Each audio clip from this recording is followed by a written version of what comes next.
Welcome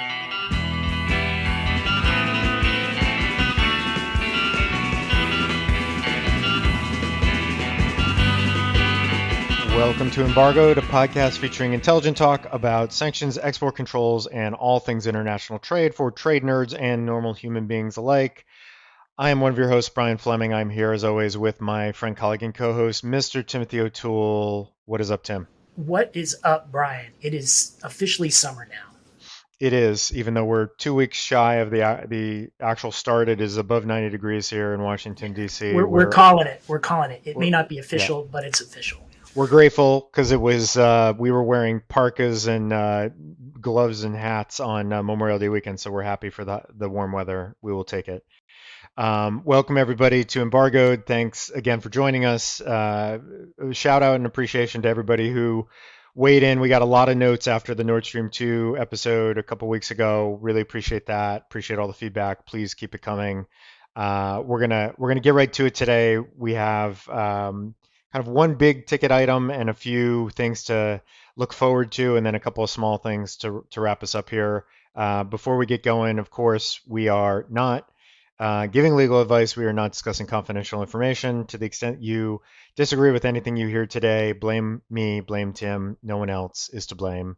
And if you like the pod, please subscribe. You can find us anywhere you get your podcast content. Please leave us a rating, hopefully a 5-star rating. Spread the word.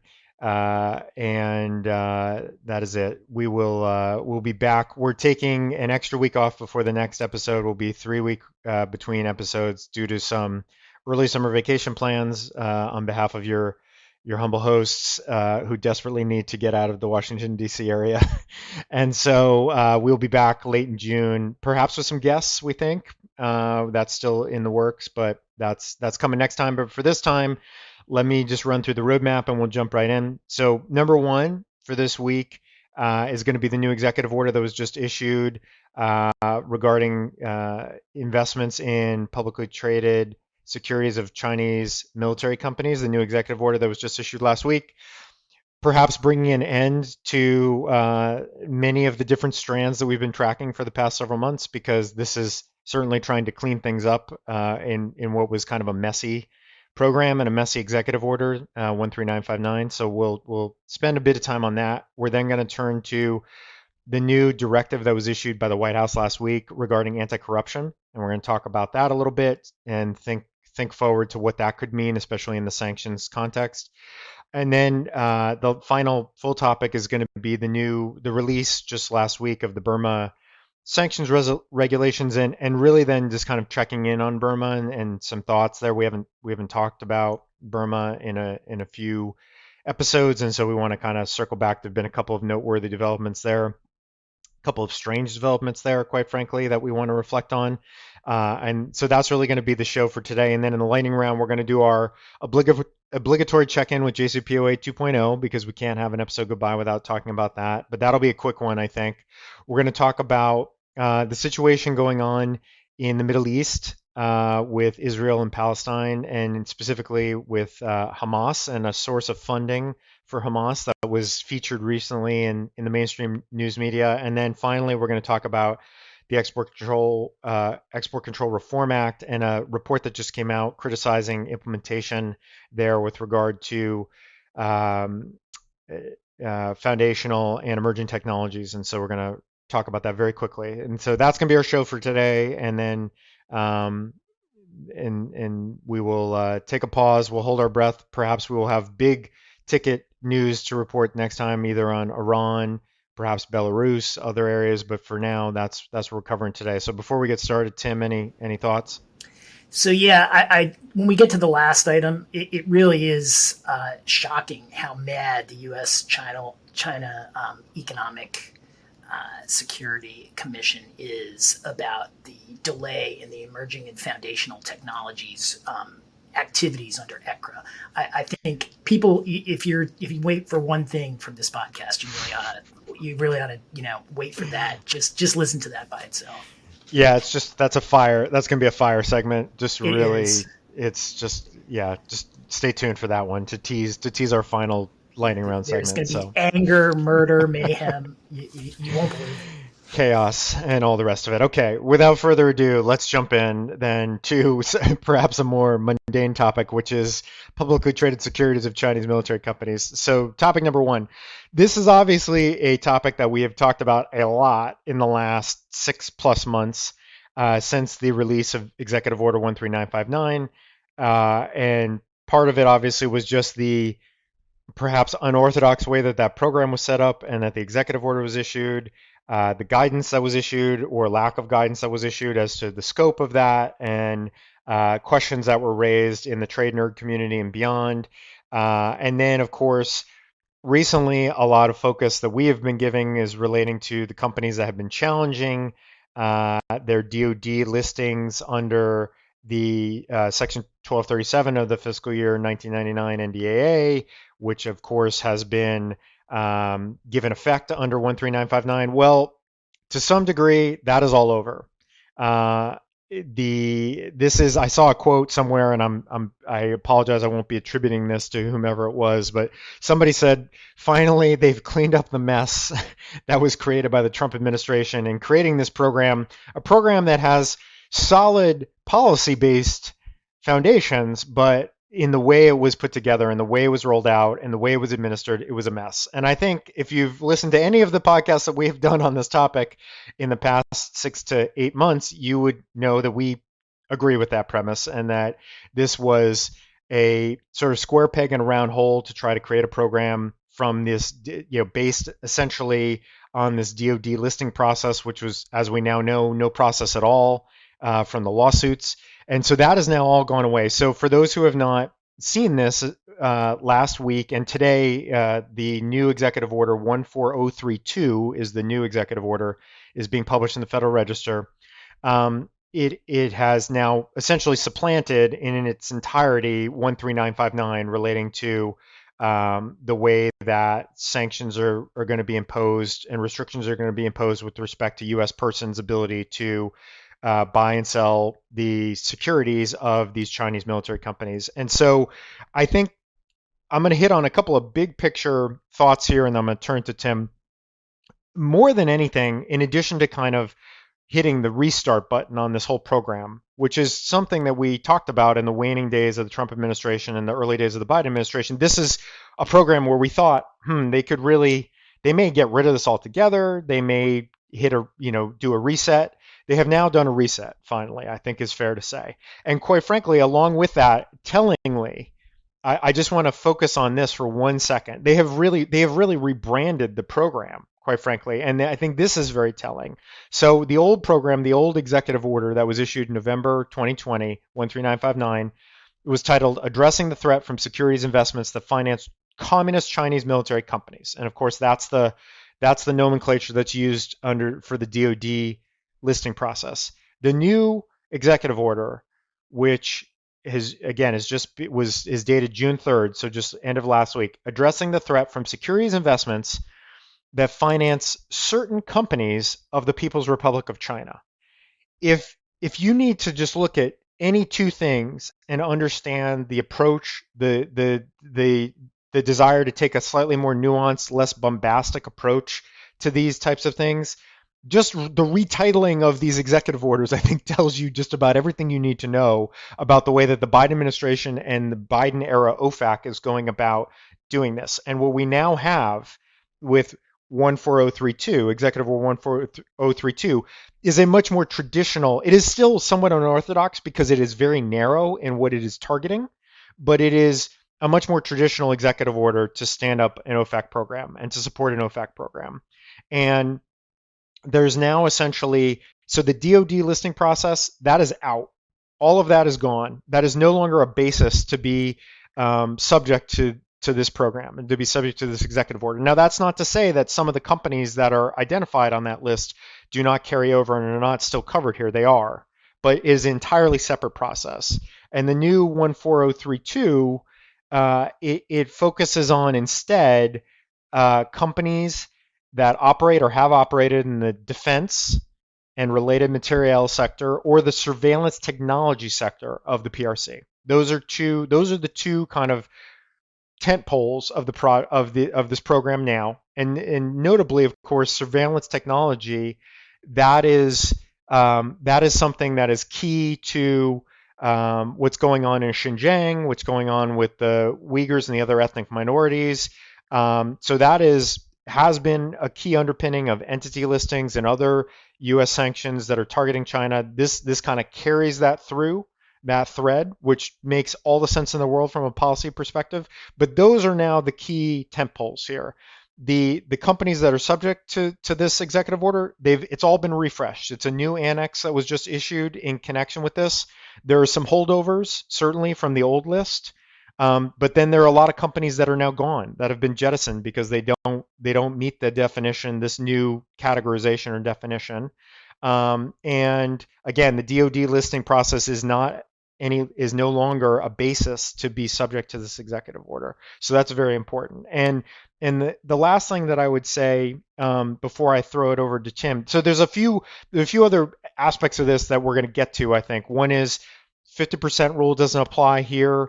The FAQs that have now come out, I think, are very clear in showing that this is meant to be very narrow. U.S. persons can still have a lot to do with even the trading and investment management of these securities, as long as they are not the beneficial owners, as long as it is not otherwise violative for the persons who are buying or selling these equities to be that they're not U.S. persons. That is now, I think, been clarified by some of the FAQs. There's also some interesting FAQs in terms of what's required in terms of due diligence and other steps that parties need to take to make sure that they're compliant with this. So that at a high level, I think, summarizes this. So this is, again, we view this as a reset, total reset on this program, rebranding, reset, new guidance, hopefully new clarity into what it is covering. There's been a lot made about the surveillance technology angle, that is an expansion here. And that is true, technically, that there perhaps is an expansion. But at the same time, CCMCs, as defined under the DoD language and under the statute from 1999, was so broad, as we know from the lawsuits that have challenged it, that it really could have covered anything. And now I think we're now dealing in a much more tailored fashion to a program and a target set that is much more similar to what we see in many other OFAC programs. And again, the scope of this, it's clear, it is meant to be very narrow at the end of the day in terms of what this restricts. There's a new list that goes along with this, which is the non-SDN Chinese Military Industrial Complex Companies list, the NSCMIC list. OFAC, there's just a proliferation of new lists that are going around these days, and so that is now in place. And so, that is going to be the list where you find the companies and they have to be exact matches. There's no more of this close matching nonsense that we were all having to live through under the old regime. So anyway, I'm going to stop there. There's a lot there. We're not going to cover all aspects of this. It's pretty broad. We're going to be writing on this. A lot of people are writing on this, but let me just throw it to Tim to get his reactions, and then we'll kind of get into it from there. No, I mean, I think you mostly covered it, Brian. Just a few thoughts. I mean, first is the clown show is over. DOD is now back out of the listing business, and thank God, because they just had no idea what they were doing, and it was creating a lot of confusion and unnecessary expense for companies that were trying to comply with these provisions. I agree that the focus is in some ways more narrow because it is just the defense or related materiel sector, and that is much more focused than this list. I mean, part of the problem with that executive order, the 13959, is that it brought in a list that was created, first of all, with a 20-year gap, but second of all, for an entirely different purpose. I mean, the standard on that list was broad, so it was, owned, controlled by, or affiliated with a company, but then it was a Chinese communist military company that was doing business in the United States, which really had nothing to do with what this executive order, even in November, purported to be getting at. That is, what it purported to be getting at was Chinese military, civilian military fusion, whereas it was not communist companies operating in the United States, which is what the old defense authorization order did. So it had a list that was created for an entirely different purpose, and it just kind of sought to have the Department of Defense do that list and then kind of hijack it for a different purpose, which was just a dumb way to set things up. This is now set up in a much more traditional way that most OFAC programs are set up. You have the Secretary of Treasury, that is OFAC, doing the designation. They have a category of behavior that gets you designated, not something that deals with doing business in the United States. It does expand to the surveillance technology sector. I think that's understandable. It is an entirely different policy basis than the civil military fusion. I think it's much more human rights based, but it makes sense. I mean, but whether it makes sense or not, it's definable, and so you can kind of figure out which companies would be in the crosshairs of that in a way that the old list, other than the fact that they were in China, there really wasn't that, you really didn't know who was subject to designation and who wasn't, because the level of connection to the military was so small in some of these companies that really was not easy to figure out. The other thing that is you mentioned it quickly, Brian, and that is the old list. Part of the reason that they required, or that they allowed for close matches, is the Defense Department did a really crummy job of defining the companies who were there.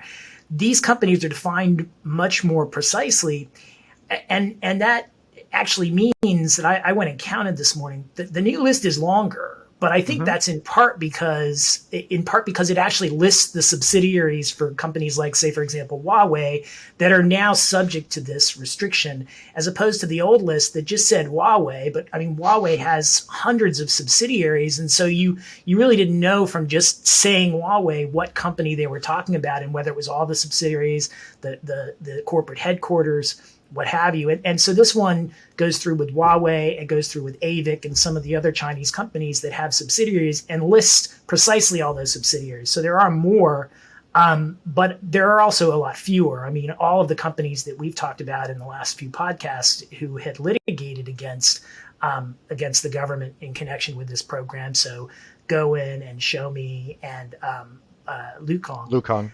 Yeah, Lucan. They are all off the list now, and in fact, I went back and looked, and the Defense Department did that list in 5 tranches starting in June of 2020. The last tranche was right before the end of the Trump administration in January 2021. That last tranche is entirely off the list. So every company that was designated in January 2021 is no longer on the list and is not subject to these prohibitions.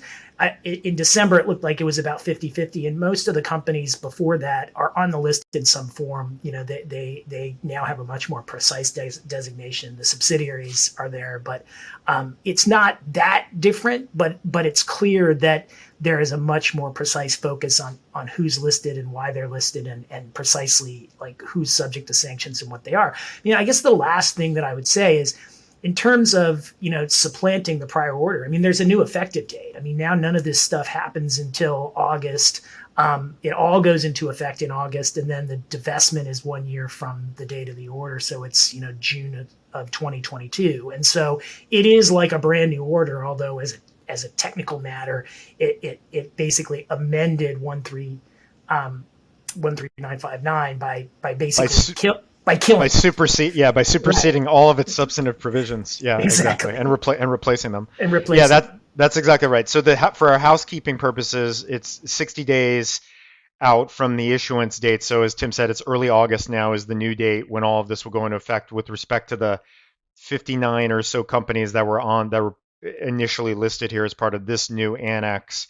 And then it's a 1 year divestment period thereafter. And that would be the case for any companies that are added subsequently to the NSCMIC list as well. It would be a 60-day initial window and then a year for divestment. Just a couple, so agree completely. And I think that, as we know as well, there was just so much confusion around this in terms of what was this going to mean. And as we know, one of the big, and quite frankly, I think under the initial the way this was initially conceived and rolled out late last year, we talk about this a lot, where there's perhaps a we know that there is going to be, and OFAC knows, and the U.S. government knows that there is going to be over compliance, perhaps when there is strategic ambiguity kind of built in. I would say that this is probably was a result of not so strategic ambiguity, just general ambiguity and kind of sloppiness that created a lot of problems here with the original executive order and program. But we do know that there were plenty of people who were taking the view, especially in financial institutions in the US and abroad, that we're not going to have anything to do with these entities, and we're not going to, and so that was going to create massive, that was creating and was going to create in the future massive problems. Here there are FAQs that make clear that the nature of the restrictions with respect to these listed entities is very narrow. It is truly very narrow. And even US persons have a lot that they can do. And that has been further clarified in this latest round of FAQs, even beyond the old FAQs that were in place previously. And of course they also have the helpful FAQ at the end, which is, does this prohibit U.S. persons from engaging in all activities with companies on the NSCMIC list? And it just says point blank, no. These are meant to be solely regarding purchases and sales of publicly traded securities of those entities, right? And so I think that hopefully this is going to help. Now, again, not all aspects are fully clarified, but there is, I think, more clarity here, certainly, than what we were operating under previously. I did want to flag, and I want to give Tim credit for this, for sort of pointing this out in the minutes right after this was released. This FAQ 901, which I would call everyone's attention to, which is it asks the question, what level of due diligence must U.S. persons, including market intermediaries and other participants, undertake to assess whether an underlying purchase or sale is prohibited under EO 13959 as amended, which is how they're referring to EO 14032.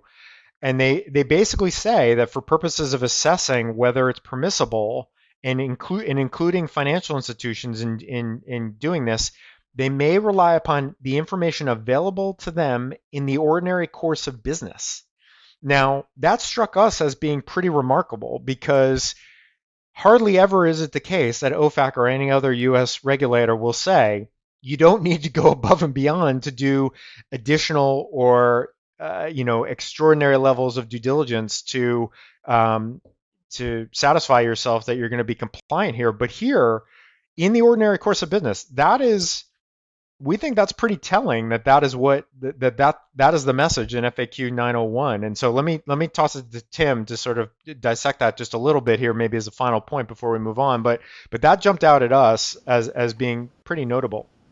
Yeah, I mean, I guess two quick thoughts on that. I mean, the first is that that I do think that they are trying to dial this program down a little bit by reining it in. So, making the standards more intelligible, doing the listing in a way that is both, more precise in terms of who's listed, but also I suspect that if anybody sues this, they're going to see very different designation memos than came out in the Xiaomi or the Lucan case.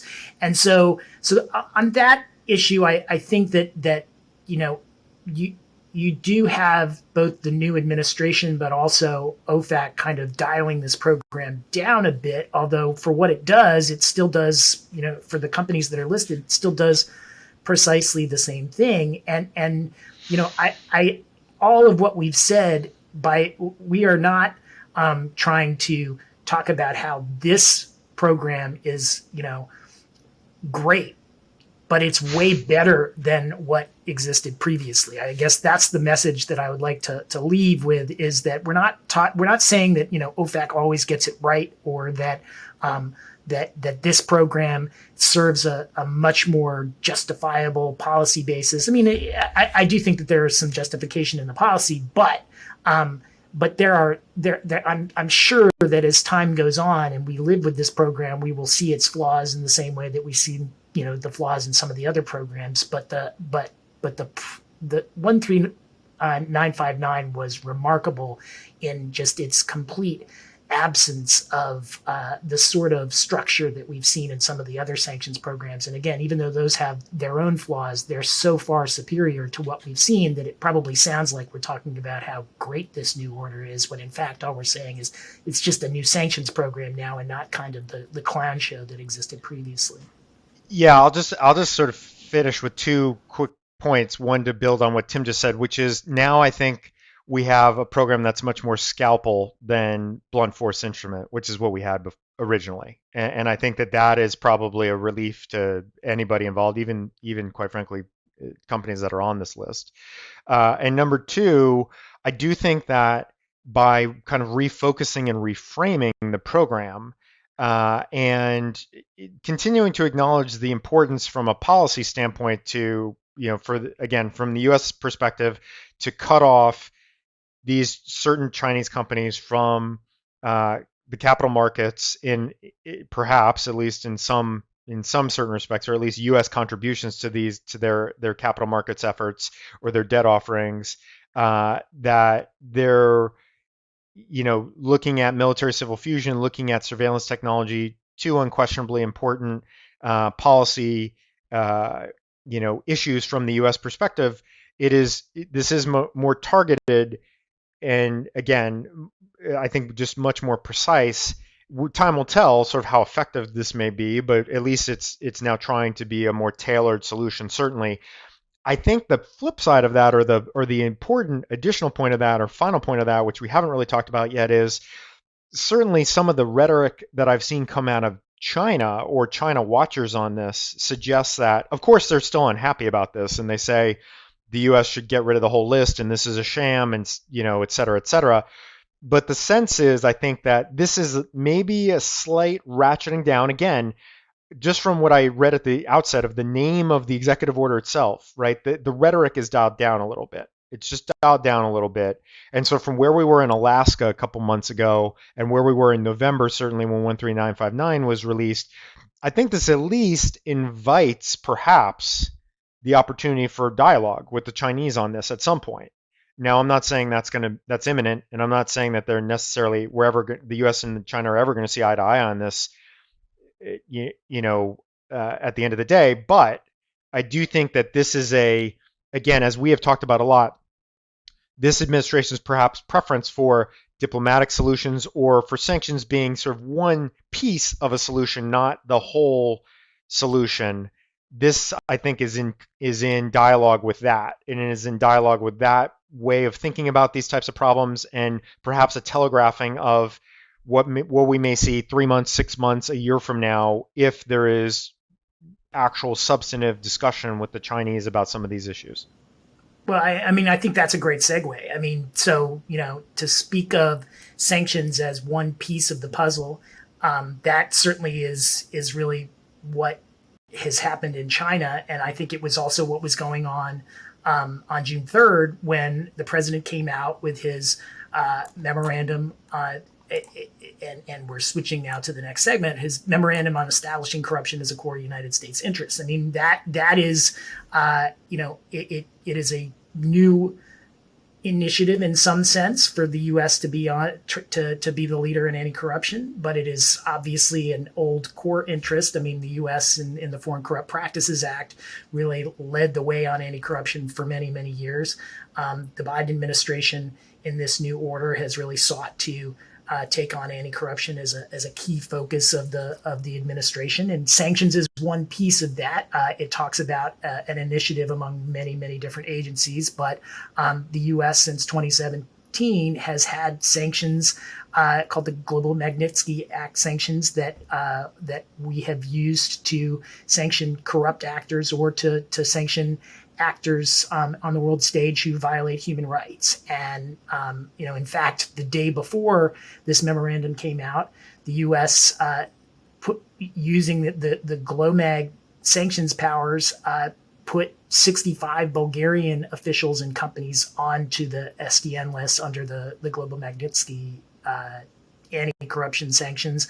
Talked about the way that corruption had affected Bulgaria. It was kind of a sign that this memorandum was coming, and so it's a big deal. I mean, it's not it's not a huge deal in the sense that the U.S. has always been a leader on this, but it is kind of a message that the U.S. is back in this game, as was the designation in Bulgaria. And I think we'll probably see quite a bit more of this. My guess is that it will be in Russia and the former Soviet Union countries will be a big focus of this. Yeah, for those who didn't catch this when it came out last week, there was a memorandum on establishing the fight against corruption as a core U.S. national security interest that was issued on June 3rd, as Tim said.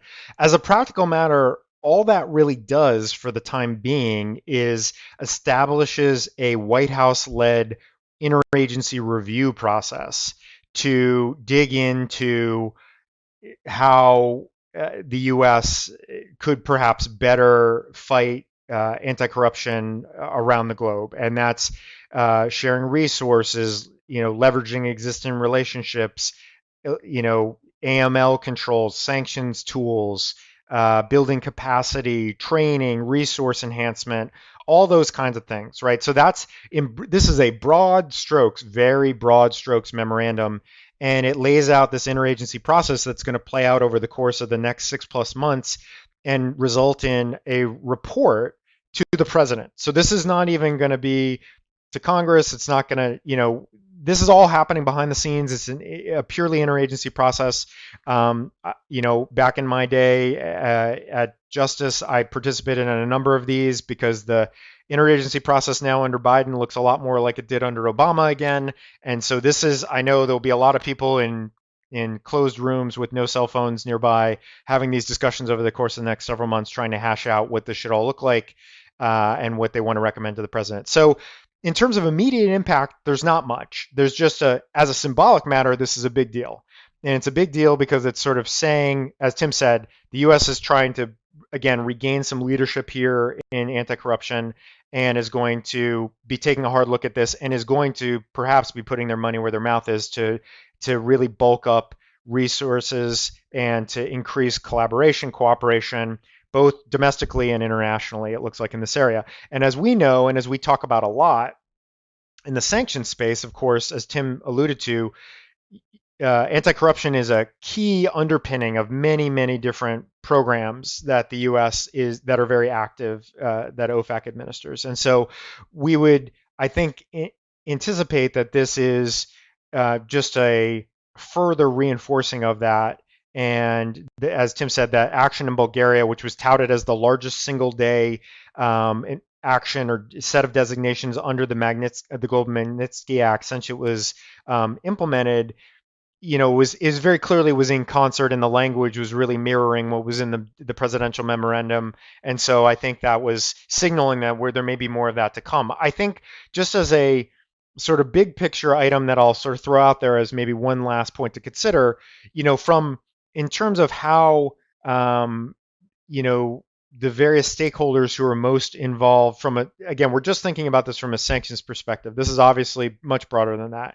This is going to implicate many different stakeholders across the government. But quite frankly, when you're thinking about anti-corruption and when you're thinking about AML and when you're thinking about sanctions and you're thinking about enforcement, the two key agencies on the U.S. side from that perspective are going to be Treasury and Justice.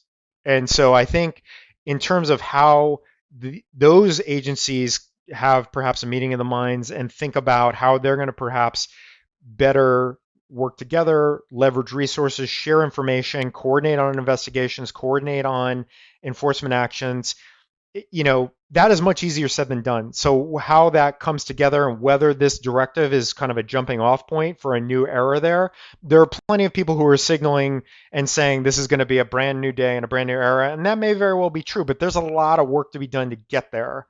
Nevertheless, I think at least putting a stake in the ground here and pointing in that direction, I think is a big deal. And then time will sort of tell how those things come together. In particular, as I said, with respect to how Treasury and Justice work together on these issues going forward. So I'll just sort of leave that as a final thought and toss to Tim perhaps for some final musings on this. Yeah, I mean, I think, look, this is definitely a big deal, and the administration wants this to kick off an anti-corruption push from the United States, and I think that that's great, and it'll be interesting to watch, and the level of coordination will be interesting to watch. I mean, I do harken back to export control reform when there was a discussion of I can't remember the name of the agency. You might remember it, Brian. The one that was supposed to coordinate all of the activity among the various, actors in the sanctions context and export context. E2C2. E2C2. I knew it was like something from Star Wars. I mean, and it might as well have been from Star Wars for all of the use that it's gotten. I mean, it really has not. It was, touted as leading to a new level of cooperation among the agencies, and I have to be, frank, from the outside. Maybe it's going on, but from the outside, you just don't. It doesn't seem like it. I can confess that I sat through some E2C2 meetings, and I can't say that I was overwhelmed by how effective the coordination process was. Right. So that's just my 2 cents. No shots at anybody. The good folks I mean, trying to make that work, but that's just and that was a long time ago. But still, yeah, your point is well taken. It's hard for government agencies to coordinate because everybody kind of has their turf, and they think that a different agency is not going to do things as well as they're going to do it, and so correct. You do see that, and so I'm not skeptical of this because I just getting off the ground, maybe it'll work out. But I always harken back to E2C2 when I think about coordination. I will say that when there's top down support for something like this, as clearly there is here from the very top of government, agencies have to play nice, kind of ultimately, right? There's only so much game playing you can do when the people at the top calling the shots are really invested in trying to make this work, and our sense is that is the case here. So, time will tell as this interagency review process proceeds, and as a report gets written, and as recommendations get rolled out. I'm sure that there will be more public-facing pronouncements on this to kind of feature this as we go forward. But for now, that was a big announcement last week, and something that we will perhaps not come back to anytime soon, but certainly be keeping our eye on, and could have some big ripple effects down the road. So just something for folks to be aware of. So with that, let's pivot to our last sort of full topic for the episode, which is Burma. And last week, the Burma sanctions regulations were released, which is pretty prompt as these things go, considering that the new executive order was only 14014 was only released in February, and here we are in early June, and there's already a full set of sanctions regulations that are released. And we note that really there's nothing remarkable whatsoever about these sanctions regulations. They are pretty much cookie cutter, just like you would imagine in just about all other OFAC programs.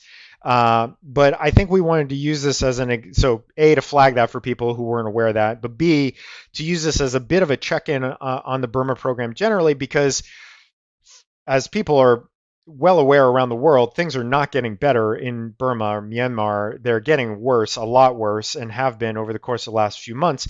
And in fact, there were a couple of issues that kind of registered on the U.S. side of things that we took note of. And I think that the big question for me and for us, I think, is what will happen here? What could happen here going forward? Could we be in a situation where the military leadership of Burma, Myanmar is going to force the U.S.'s hand, perhaps, to, could we be in a situation where at some point we could see a full-on embargo with respect to Burma? Or are we going to continue to kind of incrementally see ratcheting up over time? And I think there are two interesting points here. Number one is there was a story that got a wide coverage last week regarding an American journalist who had been in Burma for quite some time. His name is Danny Fenster, and he was apparently traveling or trying to travel home to the U.S. to visit his family, and he was detained at the airport in Burma and was not allowed to leave, and is now apparently being held incommunicado. And so this has now flared up to be a bit of a cause célèbre with respect to the journalism community and also the human rights community, understandably so. And I think there is one other U.S. journalist that has been held, or is being held at the moment, but this one at least has registered, I think, a bit more broadly. And this is the type of activity that we have seen, obviously, in Iran and other places where the harshest sanctions are imposed by the U.S. in part because of this type of activity. And so it begs the question whether we're now sort of through the looking glass in Burma, and we're potentially heading towards something like that in terms of a U.S. response. That's one piece. The second piece is in terms of what that broader response may be, and perhaps whether we could ever see something from Congress that would be aiming to get behind a broader response or a more aggressive response with respect to Burma, like we have seen with respect to Hong Kong, like we've seen with respect to Russia. Oddly enough, I think this has now become a bit of almost a partisan issue to some degree, in part because there are those at least that are sort of in the that are Trump adherents and that are big supporters of some of the Just say it, uh, Brian. It's QAnon. Just say it.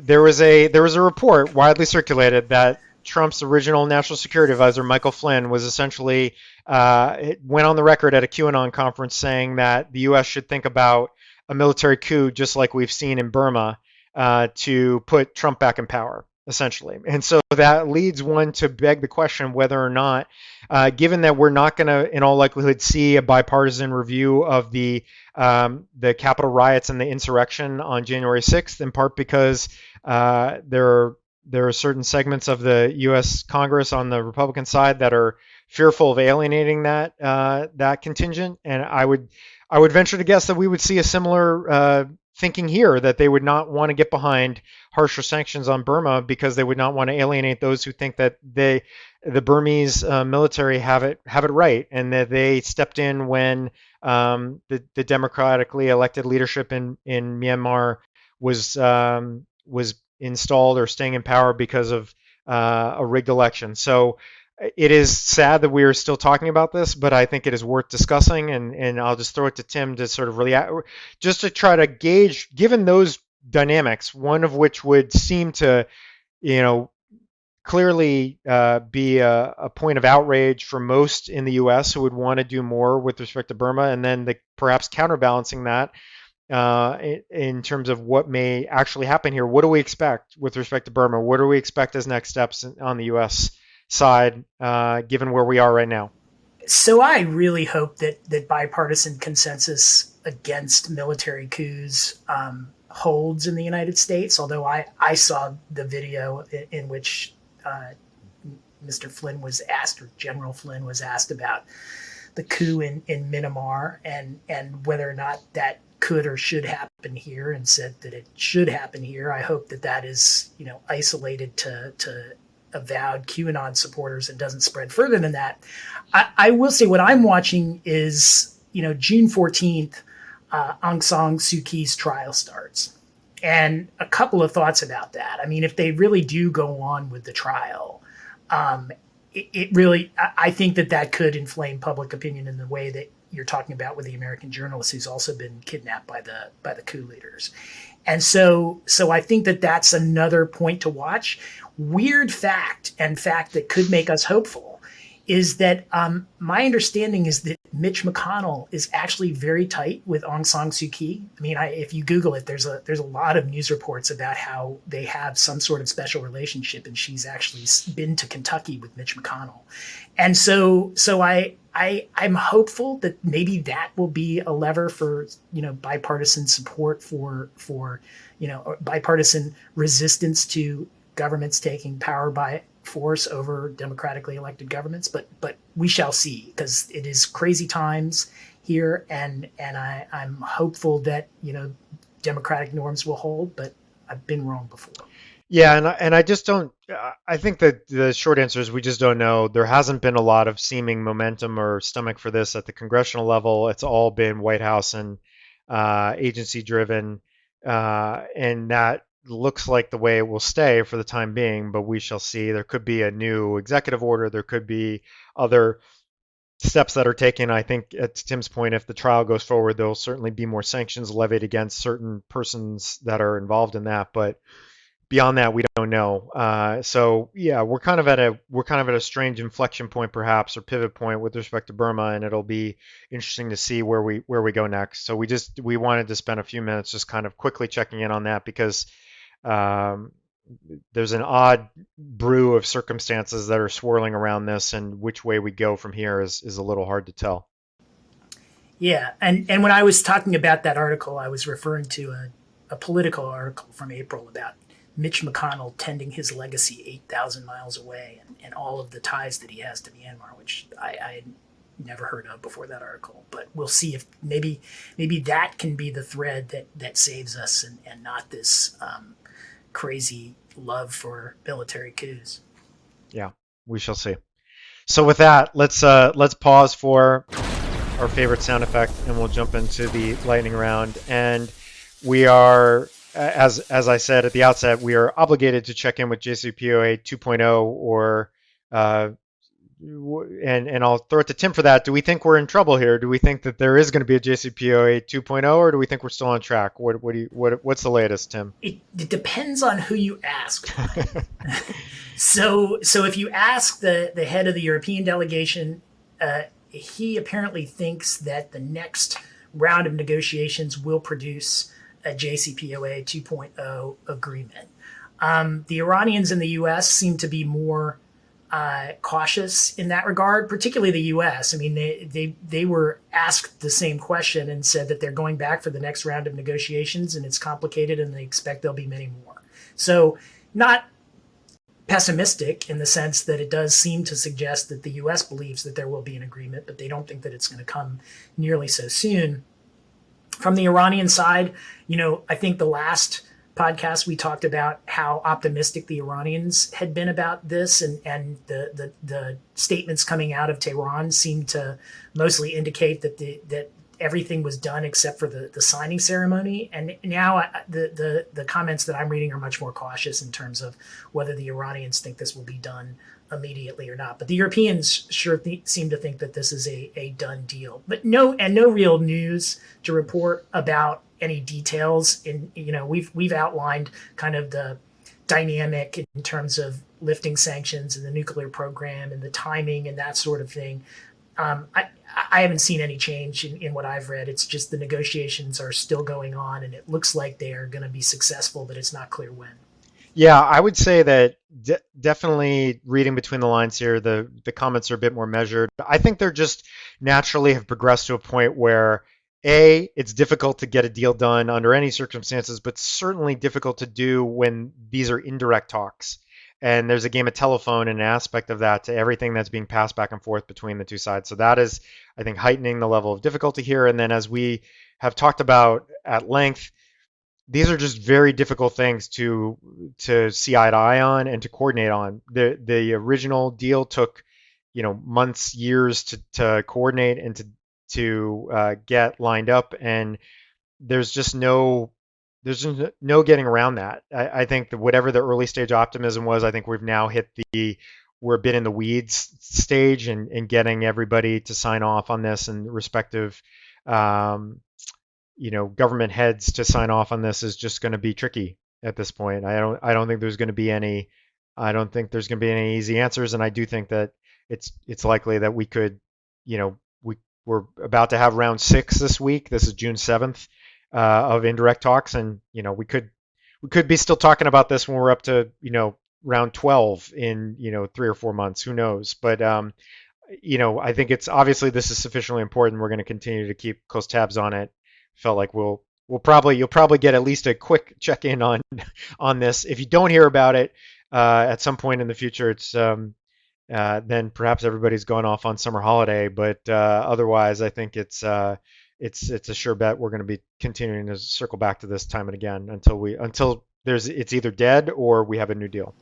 Well, it's definitely the biggest thing happening in the sanctions world. I mean, it's happening slowly, but it's happening. Unlike Cuba and perhaps Venezuela, but certainly Cuba. I mean, we were reading reports this week that the Biden administration has no interest in redoing the Obama era loosening of the Cuba certainly travel regs, and that is something that we've thought and it has now been reported, and it just doesn't seem like there's any activity going on in Cuba, but in Iran, things are happening, and depending upon who you listen to, they're either happening tomorrow or they're happening in a month, but they're definitely happening. Yep, agreed. So we'll keep a close watch, but for now, just a quick check in on that.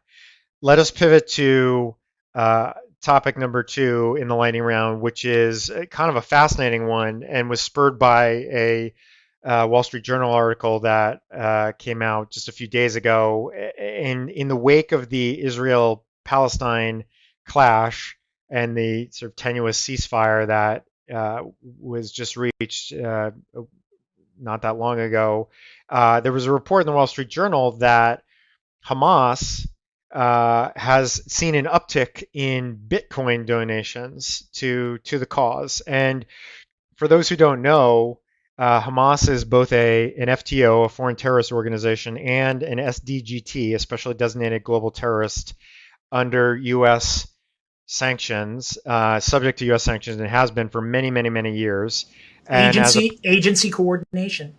You've got FTO, that's right, FTO and SDGT. That's right. And as a practical matter, that makes them off limits to U.S. persons, certainly as a bloc party, but also any aid to Hamas, any material support to Hamas, potentially makes that party subject to sanctions themselves. So, really playing with fire when you're, and interesting that the sourcing of this story comes, and so by having this feature in the Wall Street Journal, it's essentially putting on notice to the entire world that there's a massive sanctions evasion effort going on to obtain Bitcoin to finance the military and other operations of Hamas. Again, none of this is surprising. It's well known that cryptocurrencies are used to evade sanctions and are used to finance these types of organizations. But the fact that a Hamas official apparently would be willing to go on the record anonymously, but still on the record for this type of story is pretty noteworthy. And I think the only thing that we really wanted to kind of speculate on or flag was whether or not we think that there is going to be increased scrutiny now from U.S. authorities in particular. I mean, they are subject to EU sanctions and UN sanctions, not just in the U.S., but I think the U.S. sanctions are probably the most restrictive and the most notable in terms of regulating behavior on the part of parties around the world who may or may not be having direct or indirect dealings with Hamas. And so I guess the question would be whether we think that whether DOJ or OFAC or any other enforcers in the U.S. or outside the U.S. might have a fire lit under them to perhaps do some additional digging here to try to smoke out who it is that's coming to the aid of Hamas by sending Bitcoin. So just kind of a fascinating kind of confluence of events that are happening here to sort of highlight this issue. So I'll throw it to Tim for any quick thoughts on that. Okay, first, let me be very clear. OFAC, if you're listening, DOJ, if you're listening, I am not trying to facilitate any sort of material support to Hamas, but pro tip, if you are going to be evading sanctions, you should not make anonymous quotes in the newspaper explaining how you're getting financed. Especially in the premier financial journal in the world, right? That is read daily by U.S. enforcers, right? Yeah. So that would be my first thought, was that was probably a poor choice by whomever gave that quote to give that quote. But second, I mean, I do think that will increase some scrutiny. I guess the other thought that I have is that that region of the world is so complicated for many, many reasons, and sanctions is one of them. So you have Hamas, which is an FTO.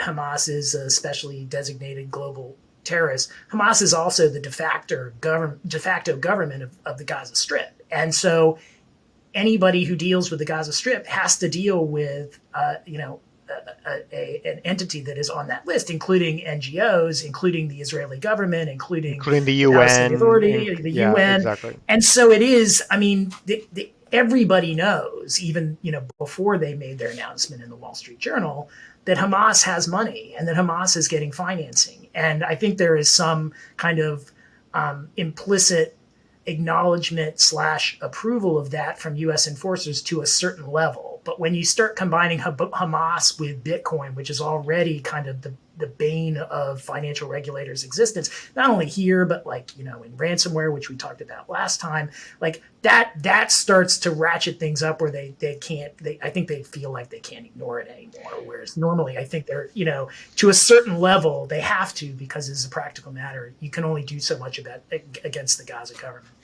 Right, and I think when you're when you're verging on territory where it's kind of the brazen thumbing of your nose by a foreign terrorist organization or notorious cyber criminals or whatever the category you fall into is, you're just inviting trouble and scrutiny. And so I think that's, again, time will tell what we see come out of this, if there's any increased crackdown enforcement, investigations, et cetera. But just kind of a fascinating little data point that we wanted to flag for everybody to keep an eye on with respect to Hamas. So with that, let's pivot. We're flying through this by our standards. We're at our final segment. As Tim teased at the outset, this one is really what big. we hope you all stayed around for. If you've made it 50 plus minutes into the pod, this is really where the lightning round is going to be seen, and that's ECRA. And let me toss it to Tim for that. This isn't just smoke. There's also heat here. So the U.S.-China Economic and Security Review Commission was created in the National Defense Authorization Act of 2001. I didn't know that before this week, but maybe some of you all who are listening did. And they're focused on U.S.-China economic and security issues, and often related to China trade, to the China military embargo. And what they're most focused on now is that the Export Control Reform Act of 2018 had some provisions that required the Commerce Department to look at emerging and foundational technologies. Now, in part, that was so that the U.S. could place more precise, considered export controls on those technologies. But before you do that, you have to figure out, well, what emerging and foundational technologies are out there that need this sort of regulation, in part so that we could not only place our own export controls on those, but also try to persuade our allies through the Wassenaar agreement to place similar export controls so that China could not get so easily these emerging and foundational technologies. Now, there's another part of this. When ECRA was passed, the Foreign Investment Risk Review Modernization Act, which we call FIRMA, was also passed and had similar terms with respect to direct investment in the United States by Chinese investors. There was some those definitional technologies were ones that CFIUS was supposed to look more closely at in deciding whether or not to allow or to mitigate or to place conditions on mostly Chinese investment in the United States. And so, as you'll note, export control reform was passed in 2018. The Commerce Department was supposed to define those terms. It still really hasn't defined those terms. I think we've talked on the pod at various times about some steps that Commerce has taken toward defining those terms, because it is kind of complicated, but it, as a practical matter, it hasn't finished yet. And so the U.S.-China Economic and Security Review Commission is up in arms. They are really, they are teed off. And they have now issued a report on June 1st. They issued a report. They called for Congress to consider, they didn't say how, but presumably it's through some sort of oversight hearing. The main question they wanted them to look at is what has caused the more than 2-year delay in publishing lists of emerging and foundational technologies? Should Congress work with the Department of Commerce's Inspector General to investigate the delay? And it's like, have you guys ever seen how government works? I mean, 2 years. I mean, I have had license applications that are pending for 6 years. So, and I'm not defending that. It should be much faster than that. But when you place in front of the Department of Commerce this really complicated issue of what are emerging and foundational technologies, define them, and then decide what licensing requirements should apply to them.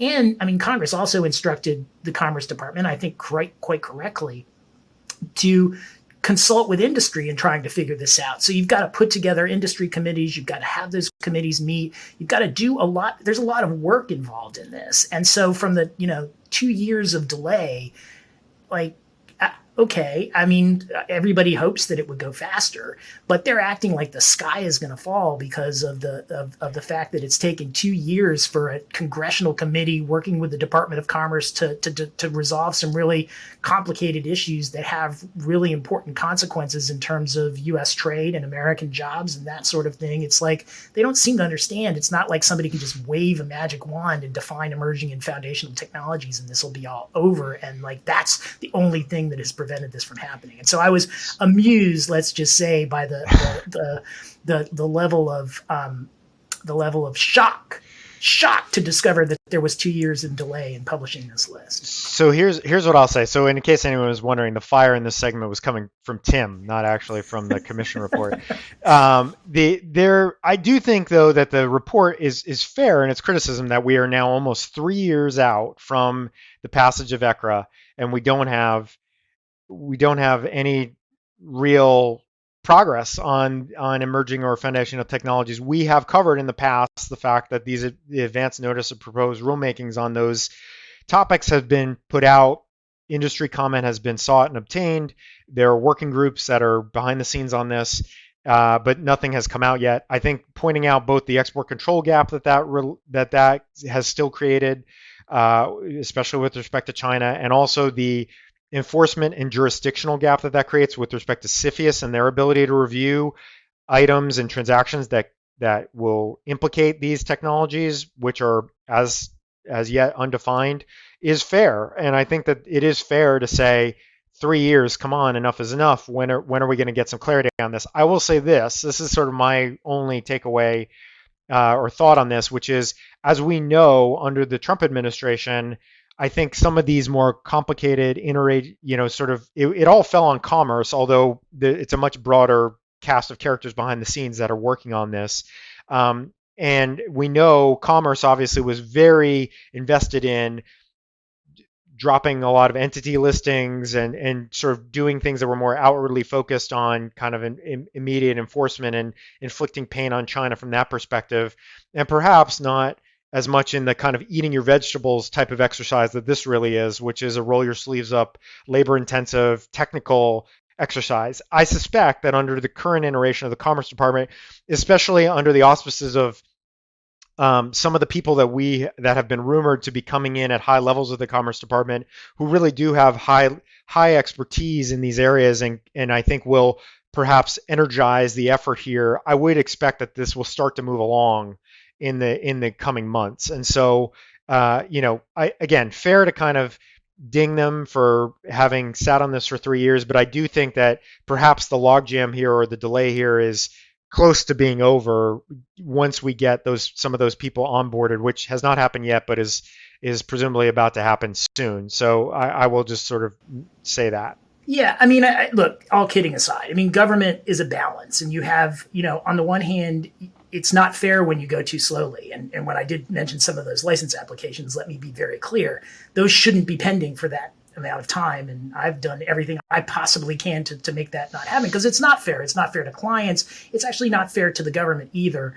And so things should move more quickly. On the other hand, we started this podcast by talking about an order that was clearly put out way too fast without any thought, and it was a disaster. And so, it is a balance between trying to go as fast as you can for fairness purposes, but as slow as you need to try and get things right.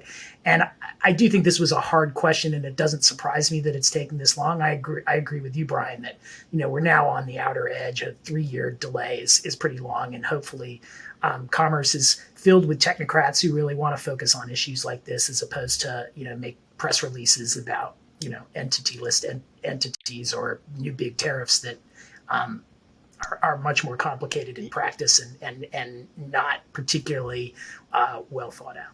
Yeah, and just one final thought on that is that I think in building on what I mentioned, which is I think the new leadership at Commerce will kind of turbocharge these efforts once they are onboarded.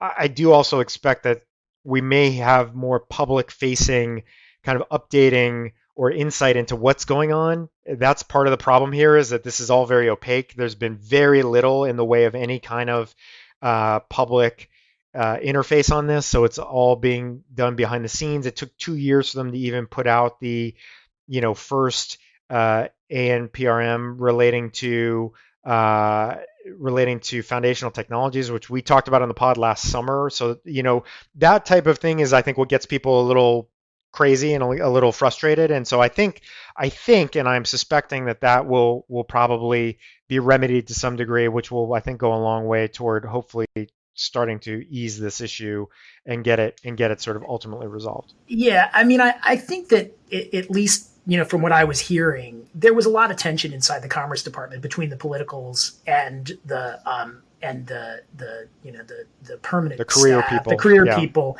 yeah, in the last administration, where you had a lot of pressure to do a lot of things quickly that were coming from the political level, and I think you had a lot of career people who were worried about some of these programs kind of getting rolled out before they were ready. And my guess is that this process has fallen hostage to that, because this is the sort of process that it was going to be slow no matter what, because it yes, is very complicated. And the last thing you want to do is inject, a huge amount of politics into the question of emerging and foundational technologies. And so I suspect that there was that sort of tension going on there, and that may be responsible for some of the delay.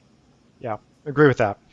Okay, so in any event, we'll come back to that, I'm sure, at some point when we do get some more transparency or updates on that. But for now, we'll extinguish that fire that Tim lit on ECRA, and we'll come back to it another day. So that's all we have for this episode. That wraps us for now. We will be back again. This will be up sort of. We're recording June 7th. This will be up late this week. We will be back again, as I said, toward the end of June after a 3-week break. And we could have some big ticket items to cover at that point. Like I said, we may have guests at that point to cover. I think some China topics we haven't tackled in a while that are a little outside of our day-to-day lives, and so we may bring some honored guests on to talk about that. But in the meantime, we hope everybody stays well and stays sanctions free, and we'll be back again soon. Yeah, have a good break, everybody. Stay Yeah. sanctions free. Thanks, everyone. Bye.